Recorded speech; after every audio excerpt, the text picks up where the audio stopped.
இந்த பதிவில் பகவான் ரமணர் சொன்ன ஒரு வார்த்தையில் ஒளிந்துள்ள உண்மையை அவரின் பக்தர் எவ்வாறு உணர்ந்து கொண்டார் என்பதை உபதேசத்தை உணர்ந்த பக்தர் என்ற கதையின் மூலம் தெரிந்து கொள்வோம்.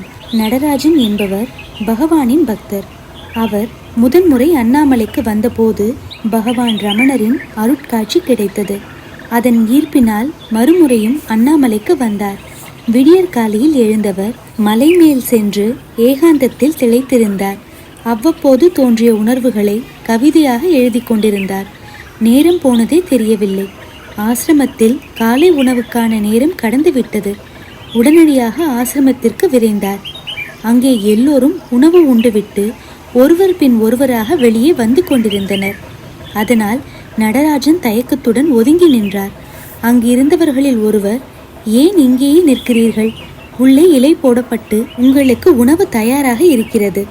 பகவான் சாப்பிட்டு கொண்டிருக்கிறார், உள்ளே செல்லுங்கள் என்றார். நடராஜன் உள்ளே சென்றார். பகவான் சாப்பிட்டு கொண்டிருந்தார். நடராஜனுக்கும் இலை போடப்பட்டிருந்தது. சாப்பிடுமாறு அங்குள்ளோர் வலியுறுத்தவே கூச்சத்துடன் அமர்ந்து உண்ண ஆரம்பித்தார். சிறிது நேரத்தில் உணவை உண்டுவிட்டு கை சுத்தம் செய்வதற்காக பகவான் எழுந்தார். பகவான் எழுந்து நிற்கும் போது தான் அமர்ந்திருப்பது சரியல்ல என்று நினைத்தார் நடராஜன். அதே சமயம் இலையிலிருந்து எழுந்தால் மீண்டும் அமர்ந்து உண்பது தர்மப்படி சரியல்ல என்றும் எண்ணியதால் இருக்கையிலிருந்து சற்றே எழுந்திருப்பது போல் தன் உடலை உயர்த்தினார். அதை பார்த்த பகவான், வந்த வேலையை பார் என்று சொல்லிவிட்டு நகர்ந்தார். சாப்பிடுவதற்காக வந்த நீ சாப்பிடு, அதை விட்டுவிட்டு இந்த மாதிரி எல்லாம் எழுந்து நின்று எனக்கு மரியாதை செய்ய வேண்டியதில்லை என்று பகவான் சொன்னதாக உணர்ந்தார் நடராஜன்.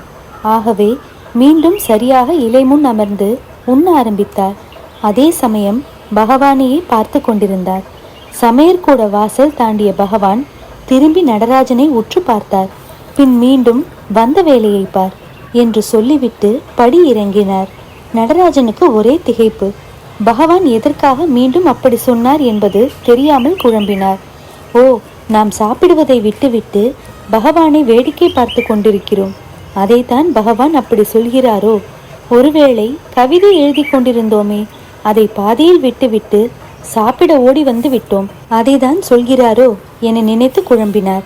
பின் உணவை உண்டுவிட்டு மீண்டும் மலைமேல் சென்று கவிதை எழுத ஆரம்பித்தார். மதியம் ஆசிரமம் வந்தார்.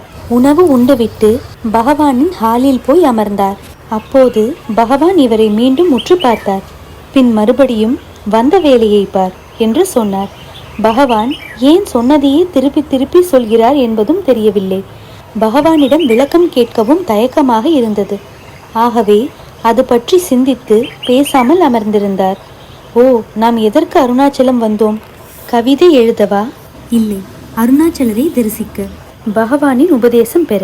அதை விடுத்து எதையோ செய்கின்றாய் என்பதை தான் பகவான் வந்த வேலையை பார் என்று சொல்லி குறிப்பால் உணர்த்துகிறார் என்று நினைத்தார். சில நாட்கள் ஆசிரமத்தில் தங்கினார். பின் தன் சொந்த ஊரான புன்னைநல்லூருக்கு சென்றார். ஆனால் அங்கேயும் இருப்பு கொள்ளவில்லை. வந்த வேலையை பார் என்ற குரல் அவருள் ஒலித்து கொண்டே இருந்தது. தன் வேலையை விட்டுவிட்டு ஆசிரமத்துக்கே வருவதாக பகவானுக்கு கடிதம் எழுதினார். ஆனால் பகவானின் சம்மதம் கிடைக்கவில்லை. தினம்தோறும் தனிமையால் அமர்வார், தியானத்தில் ஆழ்வார், பகவானை பற்றி சிந்திப்பார். ஒரு நாள் வந்த வேலையை பார் என்று பகவான் சொன்னதன் உண்மையான பொருள் அவருக்கு விளங்கியது. உடல் தாங்கி வந்திருக்கும் நீ இந்த உடல் அல்ல, ஆத்மா என்பதை உணர். அதற்காகத்தான் நீ வந்திருக்கிறாய் என்பதை புரிந்து அந்த உண்மையில் நிலைத்திரு என்பதையே பகவான் உபதேசமாக தனக்கு உணர்த்தியதாக உணர்ந்தார். அதன் பின் தன் சொத்துக்களை எல்லாம் விற்றுவிட்டு ரமணாசிரமம் வந்தார். பகவானின் அனுமதி பெற்று துறவரம் பூண்டார். சாதுவும் ஆனார்.